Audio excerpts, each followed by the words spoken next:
नमस्कार फ्रेंड्स।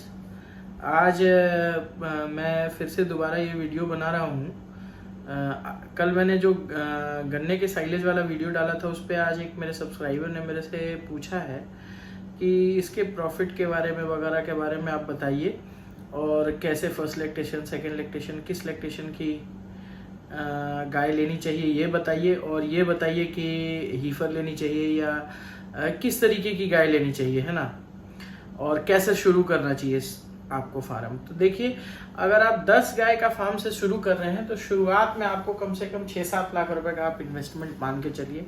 7 नहीं, 8 साढ़े 8 लाख रुपए पकड़िए। क्यों? क्योंकि देखिए, मोटा मोटी 1.5 लाख रुपए आपको, ये देखिए मेरे पास मैंने बना रखा है, तो इसमें से मैं देख के बता रहा हूँ कि आपको 120 से 130 रुपए खर्च आएगा गाय के रखने वाले शेड को बनाने का, कॉस्ट पर यूनिट पर स्क्वायर फीट। और अगर आप 1200 स्क्वायर फीट का शेड बनाते हैं तो 1.5 लाख रुपए के करीब लगेगा, ठीक है। उसके बाद उसमें पानी का आप इंतजाम करिएगा तो उसमें 20-30 हज़ार रुपये, फ्लोरिंग कराइएगा 30 हज़ार, मतलब 2 लाख रुपए के करीब ये गाय को रखने का आपका व्यवस्था कीजिएगा।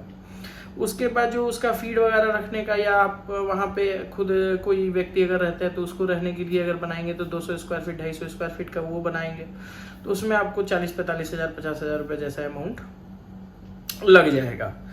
उसके बाद आप ये दो तो खर्च आपका फिक्स है 2.5 लाख रुपए का। उसके बाद मिल्किंग मशीन हो गया, उसमें 35 हज़ार रुपये खर्च होंगे आपके। उसके बाद जो है एक सीमन का कंटेनर आपको लेना चाहिए, क्योंकि अगर आप डेयरी पे काम कर रहे हैं तो आपके पास सीमन का कंटेनर होना जरूरी है। वो 35 हज़ार रुपये का सीमन का कंटेनर आएगा।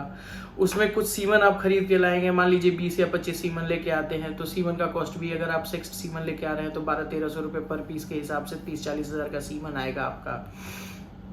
फिर पहला लॉट, अब देखिए 10 गाय का कर रहे हैं तो ये हम कभी सजेस्ट आपको नहीं करेंगे कि 10 गाय आप एक बार में खरीद लीजिए।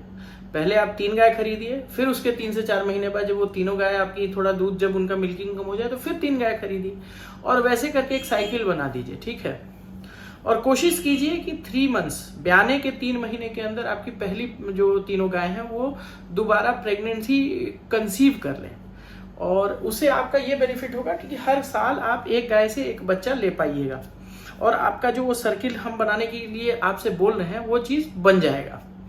अब उसमें क्या है कि आपको अगर मान लीजिए पहले 3 गाय लेके आते हैं तो आपको 10 गाय के हिसाब से पूरे साल का हरा चारा उपलब्ध कराने के लिए साइलेज बनाना पड़ेगा। तो साइलेज मोटा मोटी आप पहले बार में अगर 10 गाय का शुरू कर रहे हैं तो 60 से 70 टन आप साइलेज बनाइए, और 60 से 70 टन आप साइलेज बनाते हैं तो 2500 रुपये टन के हिसाब से आप मोटा मोटी आपको 1,40,50 हज़ार रुपये का साइलेज बनाना होगा। तो इधर आपका 2.5-3 लाख रुपए मैंने जोड़ा था, 1.5 लाख रुपए का ये जोड़ लीजिए, 4 लाख रुपए हो गए।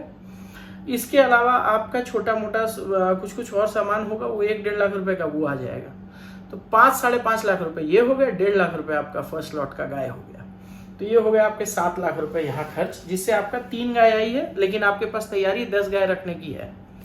अब उसके बाद पहले 3 महीने में आप मोटा मोटी 1.5-2 लाख रुपए का दूध बेचिएगा, क्योंकि 3 गाय है और चूंकि अभी पीक यील्ड में होगी तो आपको मिल्क ज्यादा मिलेगा, तो आप 1.5 लाख रुपए से थोड़ा सा ज्यादा का दूध बेचिएगा। इस बीच में आपको 6,000 रुपये पर मंथ के हिसाब, 6,000 नहीं, 3 गाय है तो मान के चलिए कि 2,000 रुपये पर मंथ के हिसाब से आपका भूसा का खर्च आएगा। और उसके अलावा दाने का खर्च मोटा मोटी आप अगर मान लीजिए कि 1.5 लाख का आप दूध बेच रहे हैं तो आपको 35 से 40 हज़ार रुपये दाने का खर्च आएगा। तो 40 और 2 42 हज़ार रुपये आप खर्च निकाल दो, आपके पास आगे पैसे बच जाएंगे 1,10,000 या 12,000 रुपये जैसे, ठीक है। उसके बाद आप उसको इंसेमिनेट करने में वगैरह वगैरह अगर डॉक्टरी खर्च जोड़िएगा तो 10,000 रुपये और निकाल दीजिए, 1 लाख रुपये बच गए। इस समय आप वो 1 लाख रुपये और प्लस अपना 50-60 हज़ार रुपये फेट करके मिला करके 3 गाय और खरीद लीजिए। अब आपका शेड जो है उसमें 6 गाय आ गई।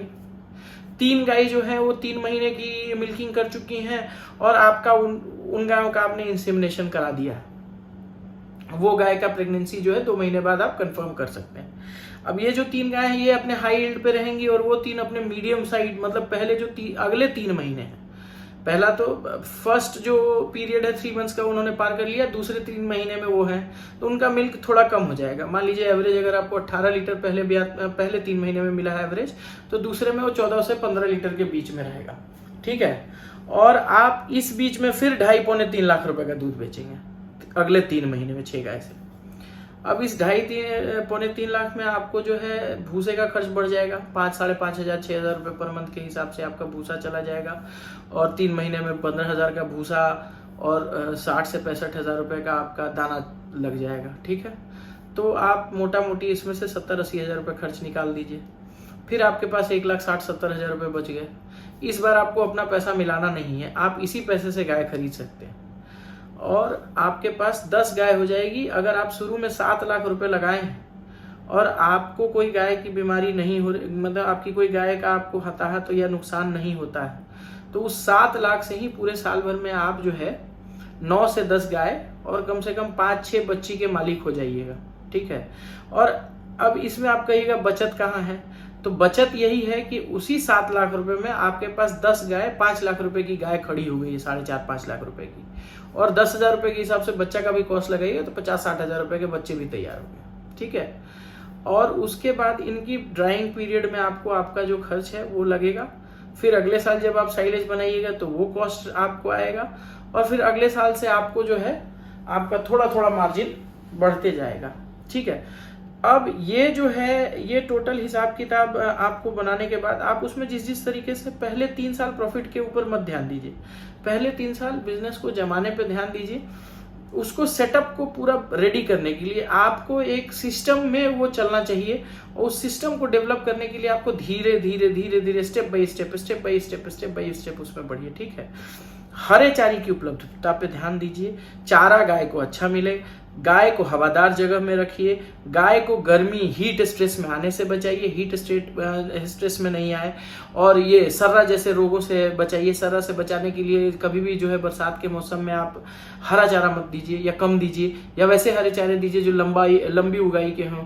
जैसे आपको मोरिंगा देना है, मोरिंगा आप दे सकते हैं, आपको सुपर नेपियर है, सुपर नेपियर दे लीजिए, जनेरा है तो जनेरा दे दीजिए, लेकिन नीचे से पहला 5-6 इंच मत दीजिए, क्योंकि उसमें वो जो है सर्रा एक घोंगे से होता है, और घोंगा जिस घास को चाट लेगा अगर वो गाय खाती है तो उसमें उसके शरीर में सर्रा का परजीवी आ जाता है। ठीक है, और उससे बचाव करना है। बरसात 3-4 महीने जो बरसात का होता है उसमें अपनी गाय को बचाइए, ताकि किसी तरीके का आपको हताहत और नुकसान न हो। और मोटा मोटी अगर 35-36 रुपए लीटर भी आप दूध बेचने में सफल होते हैं तो ये हम कह सकते हैं कि तीसरे साल से आप 5 से 6 लाख रुपए, अगर आपके पास कोई लेबर दूसरा आप नहीं रख रहे हैं, आप खुद से कर रहे हैं, तो 5-6 लाख जैसा आपका फिगर पैसा बच जाएगा, और आपके पास एक घर में करने के लिए काम हो जाएगा कि हाँ भाई आप घर में रह करके घर में ये काम कर सकते हैं, 5-6 लाख रुपए साल का कमा सकते हैं। 50-60 हज़ार रुपए कोई कम अमाउंट नहीं होता है किसी को भी अपना जीवन यापन एक अच्छे तरीके से गुजारने के लिए, स्पेशली गाँव में। और आप यही सब चीज़ें हैं, ये सब जो चीज़ें हैं ये मैं बता रहा हूँ आपको, चूंकि अभिषेक जी आपने पूछा था मेरे से कि प्रॉफिट और इसके बारे में, ये अगर इस पे पूरा वीडियो बनाए तो मेरा पूरा एक्सेल सीट दिखाने के लिए कम से कम 25-30 मिनट का समय चाहिए, क्योंकि उस पर फिर मैं हर चीज़ में घुसूंगा। शेड कितने का बनाया, BMC, bottle, milking machine, generator, fodder area कितना होना चाहिए, साइलेज पिट कितना बड़ा होना चाहिए, पैकिंग मशीन कैसी होनी चाहिए, आपको बॉटलिंग से उसको डिस्ट्रीब्यूशन का आपका नेटवर्क कैसा होना चाहिए। तो डेयरी फार्म इतना छोटा विषय नहीं है जिसको हम लोग 15 मिनट में समेट करके 15 मिनट में खत्म कर दें एक 15 मिनट के वीडियो में। तो आप आइए कभी, अगर आपको आना हो तो आप आइए डेयरी पे, हम लोग वहाँ डिस्कस कर सकते हैं, बता सकते हैं। और आप एजाज भाई का भी वीडियो देखते हैं। इसके अलावा मैं सजेस्ट करूंगा कि आप डॉक्टर UK अथैया को YouTube पे सर्च कीजिए और उनके पेज को भी सब्सक्राइब कीजिए, क्योंकि उस पेज पे आपको गायों में होने वाली बीमारियों और गायों में किस तरीके से किस चीज़ से निपटा जा सकता है के बारे में बहुत अच्छी जानकारी उपलब्ध है। और उनके अलावा एक डॉक्टर CB सिंह है, जिनसे आप न्यूट्रिशनल वैल्यू ऑफ किसी भी चारे की के बारे में अगर जानना चाहते हैं तो वो डॉक्टर CB सिंह है, जो आपको चारे के बारे में अच्छा खासा बात बताएंगे। तो ये 2 चैनल है जो हम खुद सब्सक्राइब कर रखे हैं, और आप लोग को भी बोलेंगे कि आप लोग भी इसको सब्सक्राइब कीजिए। और फिलहाल इस वीडियो में यही है। अगर आपका इसके बाद भी कोई क्वेश्चन डाउट है तो ज़रूर पूछिए, हम लोग अगली वीडियोज़ में उसको ज़रूर क्लियर करेंगे। और आज के लिए इतना ही, और 7-8 लाख रुपए लगाइए, शुरू करके देखिए। थोड़ा मेहनत वाला काम है, लेकिन ऐसा है कि पैसे भी हैं, मेहनत के पैसे अच्छे हैं, और सफलता की गारंटी भी है। ऐसा नहीं है कि हर आदमी फेल कर जाता है, और ये जो बोलने वाले लोग हैं कि नहीं आपका आप ये बिज़नेस जो है मेरा बड़ा बिज़नेस है इसलिए हम चला ले रहे हैं, बाकी लोग नहीं चलाएंगे, ऐसा नहीं है। बहुत लोग अपना इसको पहला बिज़नेस मान के चलाते हैं और अच्छा चलाते हैं। तो यही सब है, आप लोग भी अपना इसमें ध्यान लगाइए, करिए, और जहाँ थोड़ा बहुत प्रॉब्लम लगे आप अपना क्वेश्चन रेज कीजिए, हम ज़रूर उसको यूट्यूब पे अपने पढ़ेंगे चैनल पे, तो उसके रिगार्डिंग बताएंगे। आगे की वीडियोस में मैं आपको ये बताऊंगा कि बरसात के सीजन में गाय को ऐसा कौन सा आयुर्वेदिक दवा पिलाएं जिससे गाय आपकी हीट स्ट्रेस वगैरह में नहीं आए, क्योंकि ये बड़ा इम्पोर्टेंट चीज़ है कि गाय हीट स्ट्रेस में ना आए, नहीं तो बच्चा फेंकना और इस तरीके की परेशानियां आपको ज़्यादा आएंगी। तो इन सब चीज़ से बचने के लिए नेक्स्ट जो भी मेरी वीडियोस होगी उसमें मैं वो दवा भी दिखाऊंगा कि मैं क्या देता हूं और मेरी गायें कैसे ठंड मतलब हीट स्ट्रेस में नहीं आती हैं। और इसी के साथ ये वीडियो मैं यहीं समाप्त करूँगा, और आप मेरे चैनल को सब्सक्राइब करिए, लाइक करिए, शेयर कीजिए और बेल आइकन को दबाइए ताकि मेरी जो वीडियोज़ की पहली नोटिफिकेशन है वो आपको प्राप्त होती रहे। धन्यवाद।